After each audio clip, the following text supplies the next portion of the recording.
Welcome to Brave Dynamics. This is your host, Jeremy Yao. Leadership is harder than it looks. As a proven founder and Harvard MBA, I interview courageous entrepreneurs, executives, and investors every week. I also share my frontline experiences, coaching insights, and own professional development journey. If you're stepping up as a new leader, founding a startup, or venturing into the great unknown, this is the podcast for you. Saurabh Chauhan is a Rocket Internet veteran who has led two of their portfolio ventures in Asia. As managing director, he launched and built Daraz Sri Lanka from 0 to over 60 employees and achieved 3x growth in gross merchandise value every year in this frontier market in partnership with strategic brands such as Unilever and Hutch. Daraz Group was one of the fastest growing e-commerce marketplaces across 5 countries in APAC and was acquired by Alibaba in 2018 for an estimated $200 million. More recently, Saurabh led a turnaround for Rocket Internet's Vaniday, a beauty services platform, where he successfully raised 7-digit bridge funding from leading European investors and pivoted the business towards a SaaS-enabled marketplace. Prior to Rocket Internet, he worked in management consulting at McKinsey Company across India, US, Australia, and Dubai. He is also a mentor at Iterative VC, a Y Combinator-style accelerator focused exclusively on Southeast Asia, where he advises startups on international expansion and scaling marketplace commercial operations. Saurabh completed his bachelor's in business from SS College of Business Studies, Delhi University, and cleared level 2 of the Chartered Financial Analyst program. His hobbies are trekking, reading, and gaming. You can connect with him at LinkedIn in our show notes at linkedin.com/in/Saurabh-Chauhan. So good to have you, Saurabh. It's a pleasure to hear your story out here. It's great to be here, Jeremy. One of the most interesting things is that you have such a long history, not just as a consultant, but also with Rocket Internet, which is all in the business of globalizing and localizing businesses. You've had a tremendous set of experiences as a general manager and as a leader and in a turnaround. I personally can't wait to hear your insights. Yeah, I'd love to share them as well. Yeah, for the viewers and for the listeners out there, what's your journey? Sure. So I had a slightly uncontemporary background wherein I was slated to, jump into engineering early on in my career. And that's a path I ended up not choosing, much to the disappointment of my parents. I ended up pursuing my bachelor's in business from one of the best undergrad colleges in India.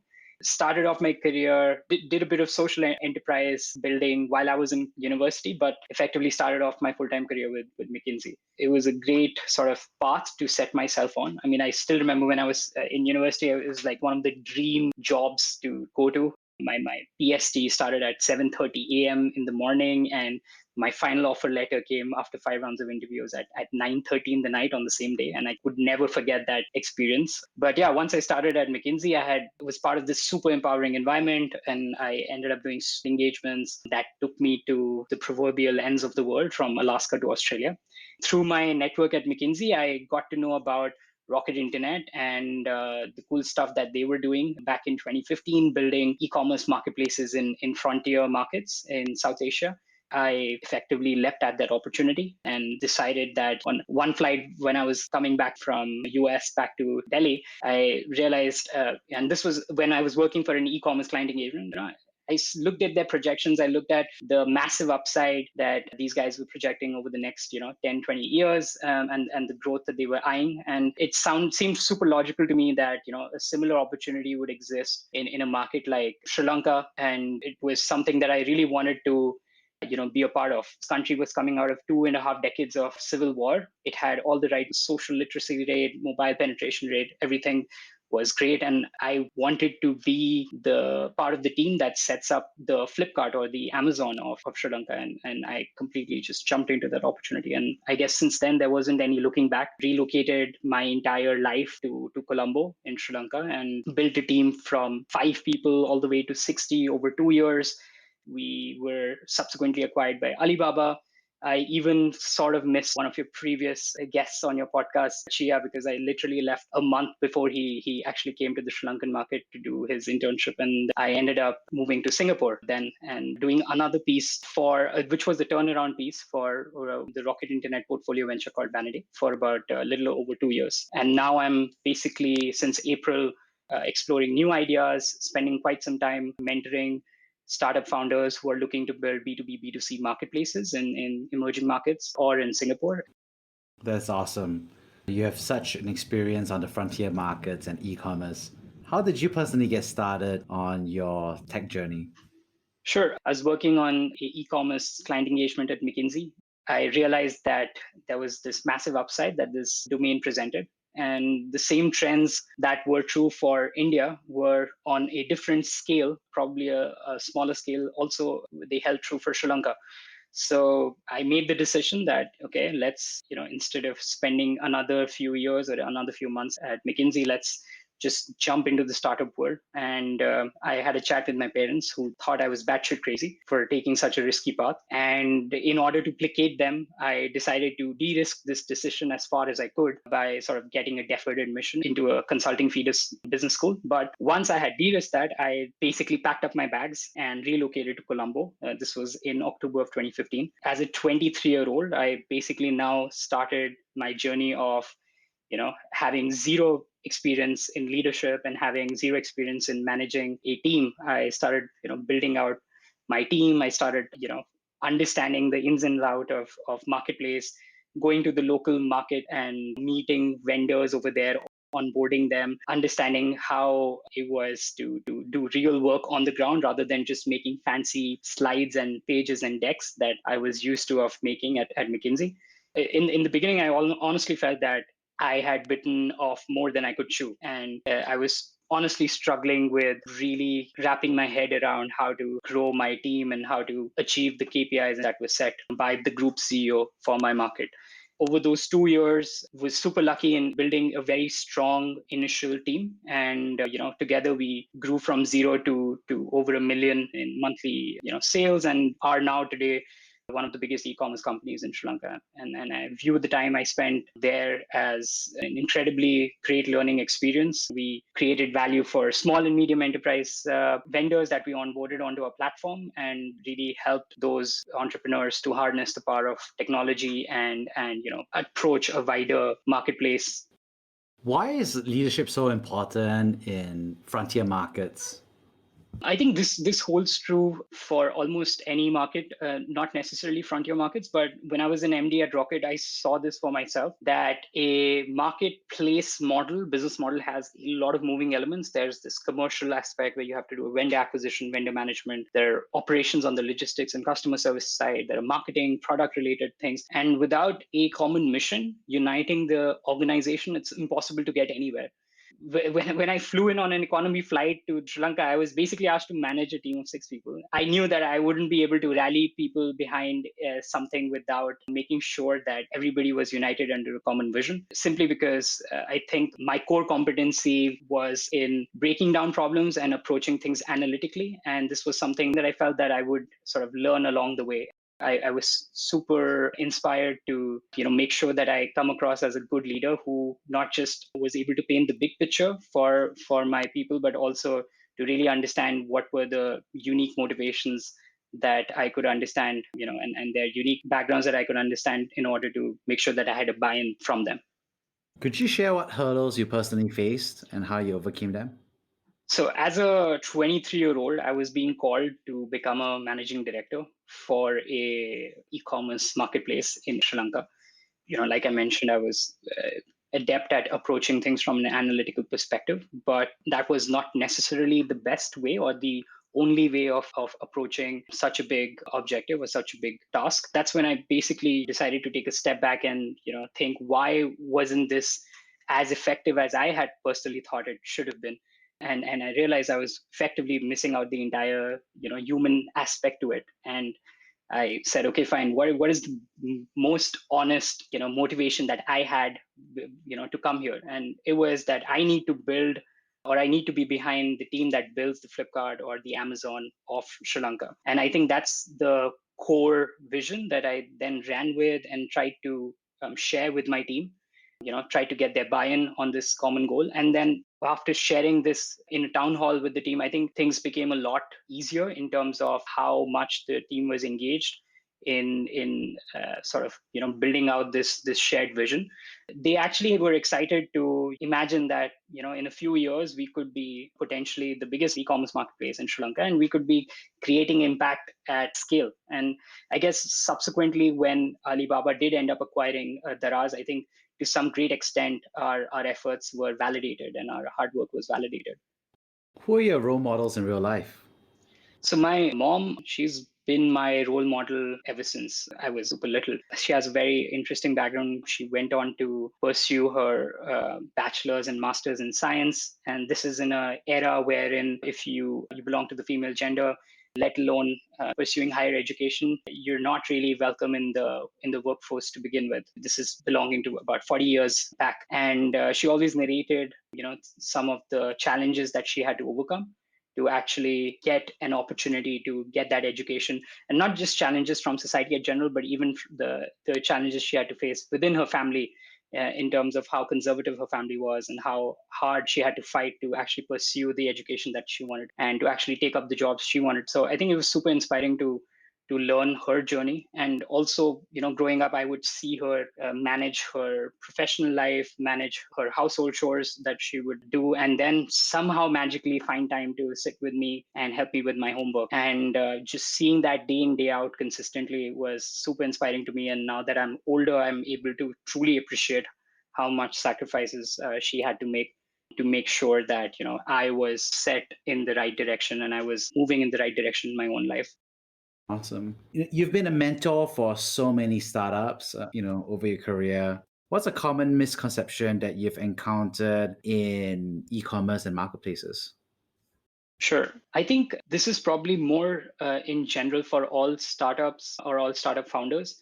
They believe that, if they are able to build a hiring team or a top management team that is having very strong either educational pedigree or a very strong consulting or investment banking background, they increase their probability of success greatly, which I saw while I was on the ground, building a marketplace in Sri Lanka or in Singapore. It does not necessarily hold true. People who are coming from very diverse backgrounds have the right street smarts that are actually required to build out a successful e-commerce marketplace, whether it's on the commercial side or operational side.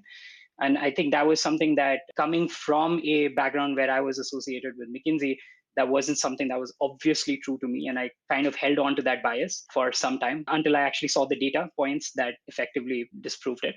I think more specifically, while you're building out a marketplace, and this holds true more for developing markets, you really struggle with the problems of working capital, especially on the vendor side, and the cycles of fulfillment, meaning, as e-commerce marketplace, I used to think that, hey, we're getting new customers for you, and that in itself is a great incentive for you to come to our platform. But we very quickly realized that there is a genuine working capital problem that small vendors, the long tail of any marketplace, faces, and the cycles within which you can pay these vendors is super critical to them. And those cycles cannot be super short unless your fulfillment times are very fast as well, because if you can't get the money from the customer, it's really hard to pay the vendor.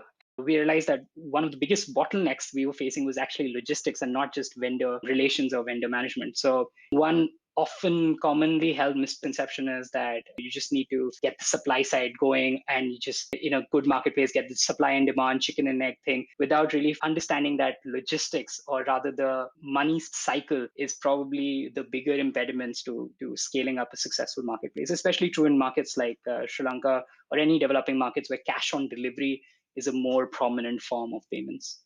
How have you seen successful logistics come into play? I think thanks to all the amazing leaps and movements that have happened in the e-commerce space over the last decade, thanks to Lazada in Southeast Asia, Daraz in South Asia, Jumia in Africa, there have been a lot of investments that have gone into creating robust logistics. So, there are unicorns now in Southeast Asia, and they've been able to successfully create a very dense hub and spoke model that makes logistics a lot better.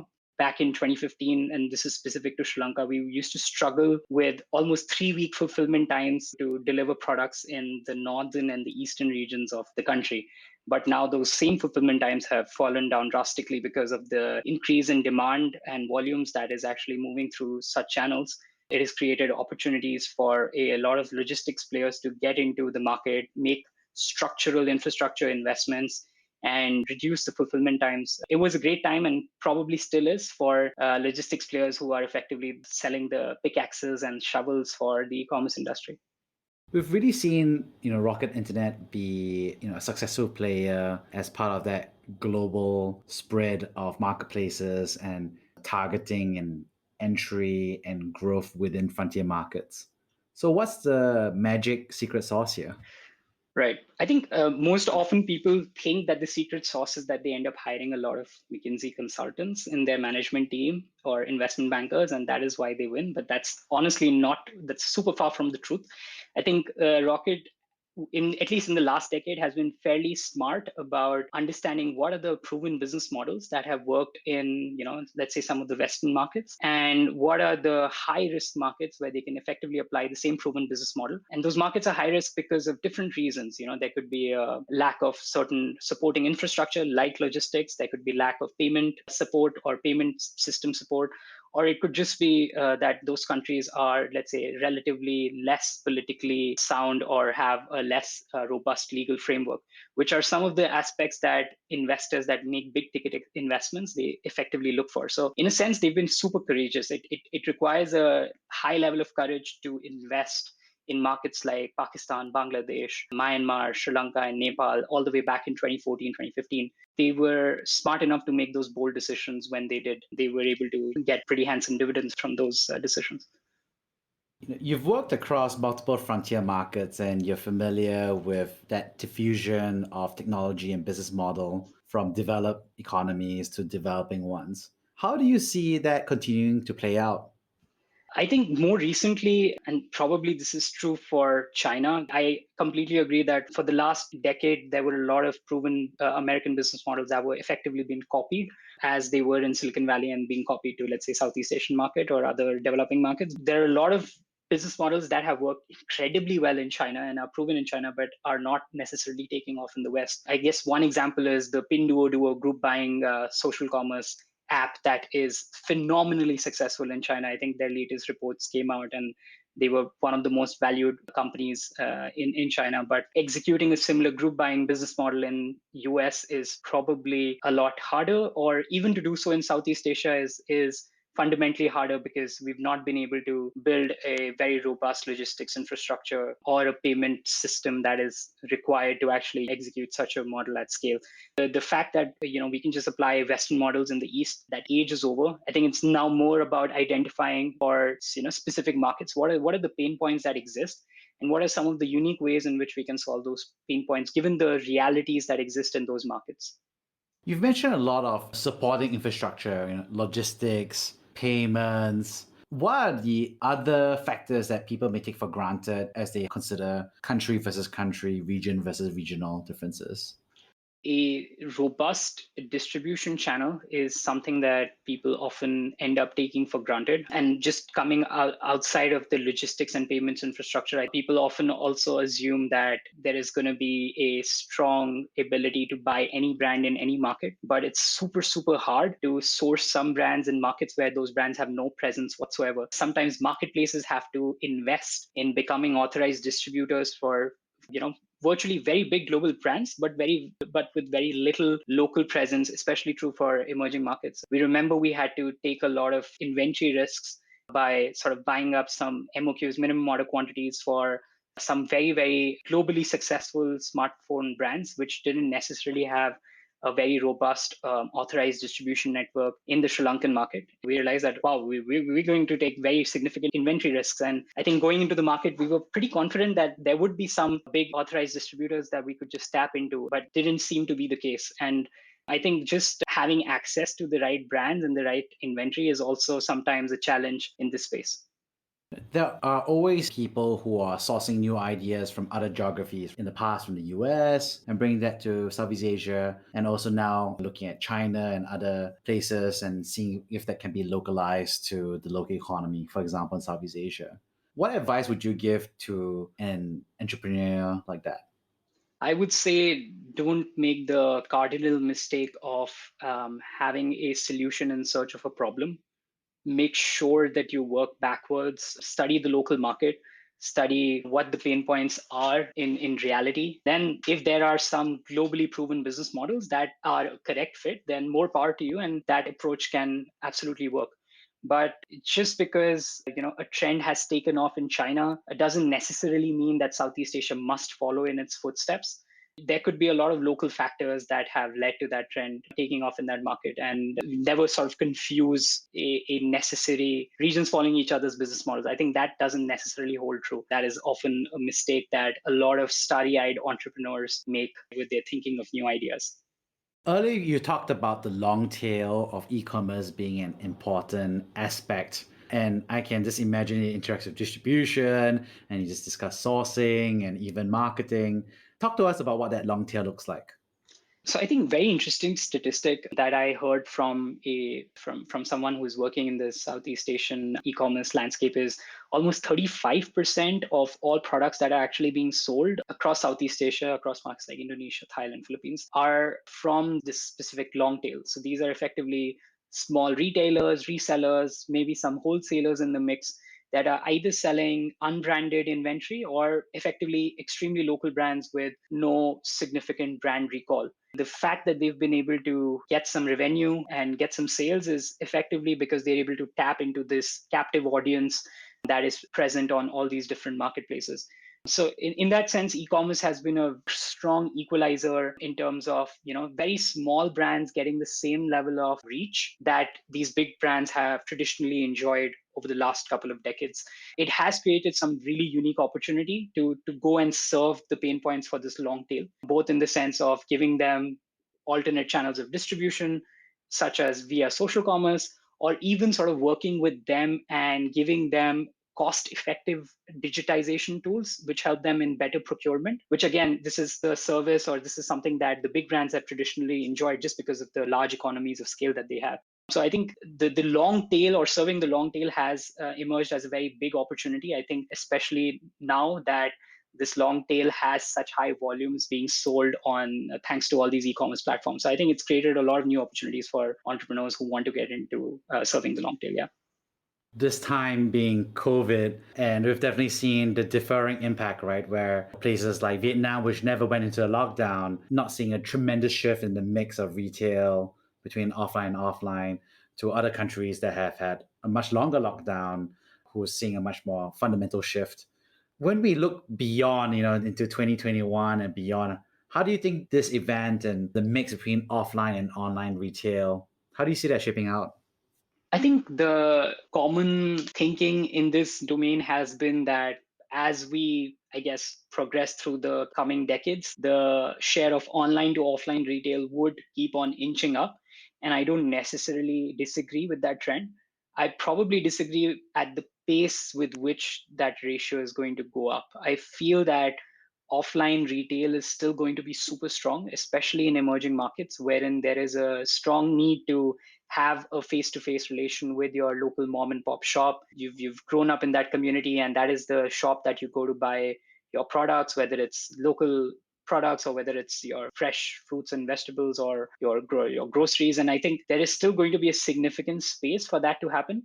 I guess what will change is a lot of the tools that help in creating more value in the supply chain by removing some of the points of friction would be more democratized and easily available to this long offline tail, so to speak. Just because of the fact that now those guys will get access to these tools, they'll become more competitive vis-a-vis some of their online vendors that are selling exclusively online. And I think that will actually make the trend of online to offline retail actually slow down after a few years once these tools are sort of widespread.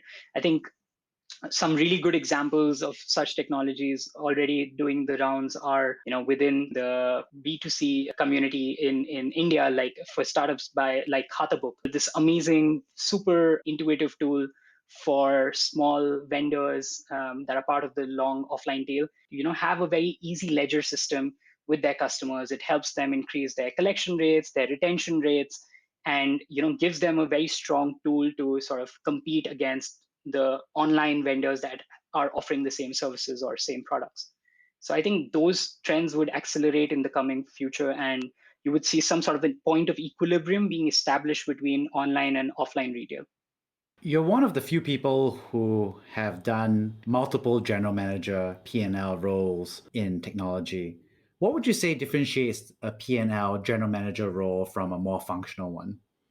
I think trying to do a P&L role is trying to be the orchestra master, wherein you need to take care of the bass and the drums and the violins and everything. Whereas when you're just focusing on a function, let's say commercials, then you're just focusing on your violin and how what the notes need to sound like, when you need to pause and when you need to start again.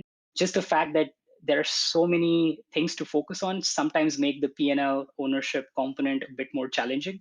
You have to make sure that everybody is adding value as a team, and there's a lot of synergy in your team rather than just trying to optimize for your own specific function and your own OKRs and your own KPIs. I think that aspect is one core point of differentiation. And obviously the other thing is, when you have a lot of senior people that you're working with and they are really, really good in their own specific domain, whether it's commercials, operations, marketing, there's a lot of management of people's egos and their own personalities, which in a small function might not necessarily create conflict because there's a very clear line of reporting, so to speak. But when you're dealing with, let's say, someone who's a head of commercials and a head of operations and a head of marketing, and they might have differing perceptions, which might be right in their own, based on their own thinking and their own experience. But you have to figure out a very logical way of making sure that they align with the company's vision, which may or may not necessarily overlap with their own thinking or their own understanding. So just navigating that is sometimes a bit trickier when you're owning a P&L. You've also had opportunity to push turnarounds and fix things on a product and a market level. What advice would you give to a startup founder or executive or general manager who needs to turn around a business for whatever reason, COVID or, business line or, unit economics? What would you think about? Sure.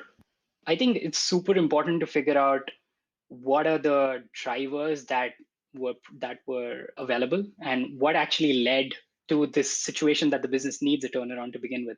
So I think really going into the unit economics and understanding, okay, what has the lifetime value been like vis-a-vis the customer acquisition costs? How can we optimize the CAC or increase the average revenue per user? I think fundamentally understanding those levers, and again the cost to benefit to play out each of those levers is super important. So you can optimize your ARPU by having a very long term high investment project, which may or may not necessarily be fruitful in the short term, but might yield dividends at a much higher risk in the long term. So it's also about managing, okay, what are some of the low hanging fruits that I can go after to get a quick fillip in the beginning, but at the same time also plan for long term strategic investments so that this turnaround is not short lived but has future opportunity to grow. So I think it's really critical to understand what the market that you're playing in looks like, not just today, but also 3-5 years down the line, and what are some of the tools that you can build to better support both vendors and solve some of the pain points that your customers have. People who are coming to a turnaround and let's just say they execute the business analysis and understanding and planning as you just described, how would they then think about the talent and morale of the workforce that they are taking over or having to push in a new direction? What advice would you give to them? That's a very good question. That is one of the trickiest things because typically companies that require a turnaround are suffering from incredibly low employee morale simply because a lot of the staff has been laid off because I think that is the first button that people push, that, oh, let's just lay off staff and let's just cut our costs, and then it gives us more runway and then we can figure out things. And I think that creates a very negative environment where it's effectively people against each other and they're basically thinking who should go, who should be fired. And it's super hard when you take over such a cultural legacy and you try to completely reshape the conversation towards, okay, this is what the next 3 to 5 years for the company looks like, and these are the short term, medium term, and long term goals. These are the skill sets or the talents that are absolutely essential to achieving this goal. And having a very frank and open conversation with your staff and saying that, okay, these are the mistakes that have happened, but this is what we want to do going forward, and we need your buy-in, otherwise there's no way we're going to get to that. I think those one-to-one open conversations are super important if you have any chance of sort of turning around your staff morale, and again, uniting people under a common banner. Many of our founder friends and tech executives are doing the business push and the team push. And one of the things they also talk about with us is how to manage their own psychology and equilibrium. What advice would you give to them? I think it's super important to be very truthful and honest with yourself about why you're doing what you're doing. Always reminding yourself about that whenever you feel too bogged down or too demotivated and you don't want to get out of bed and you don't want to be the only advocate that is rallying with the war cry wherein everybody is not necessarily supportive of you. It's super important to write that down somewhere and be super honest with yourself, and always open that piece of paper or look at that whiteboard again and again and remind yourself why you've taken this harder path in life, wherein you could have just found a cushy job at some consulting firm or at an investment bank or some Fortune 500, and why you actually took this path. People could have different reasons. Some people might be completely mission oriented and they want to transform society. Some people might be doing it out of more personal motivations.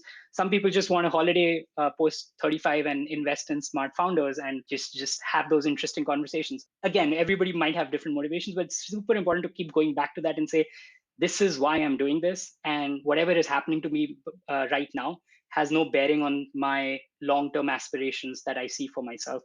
And I think once you have those honest conversations, I think those give you the right support to, then go back and face those challenging times, which will definitely happen. And you will always have your lows for sure. How do you personally unwind day to day? So I sort of function like a sine curve. I don't have a very good day-to-day unwinding mechanism. I often have my own phases where I would effectively not work for like 2 3 days 4 days. I would just engage in like 16 18-hour gaming marathons. I would just pick out some strategy game or a RPG game and just mindlessly game and just completely blow off steam. And then I would become amazingly productive for almost not just a few weeks but a few months. That's how I manage, which is very unusual and very impractical advice, and I recognize that, but might be practical for some of your more younger unmarried listeners. But yeah, my girlfriend hates that, so yeah, it comes with its own set of risks. One last question, listeners have asked about how successful tech executives and founders balance obviously their hobbies and professional careers. And they've also asked about relationships. So for the first time ever, I'm asking you, and anyone on the show would be, what advice would you give for people who are looking to balance or integrate their relationship into everything? Oh, wow. That's a really hard question. I would take a step back and actually say that make sure you have a partner that is an enabler, that understands your ambitions in life and what motivates you, accepts you for all your impractical sine wave blowing off steam, and then is somehow still able to appreciate the times when you're able to actually be there, and not just be there but also give them your undivided attention. So I think it's really about being truthful and honest with your partner and saying, this is who I am, this is how I function, and this is what I want to do in life. Would you be my enabler? Would you be supportive? I think as long as your partner is okay with that, I think it's a lot easier to have a work-life balance, I guess, when it comes to relationships. But if you have a partner that doesn't fundamentally align with that, then it's just going to be a lot trickier. Awesome. Well, thank you so much, Saurabh. It's a pleasure to have you on the show.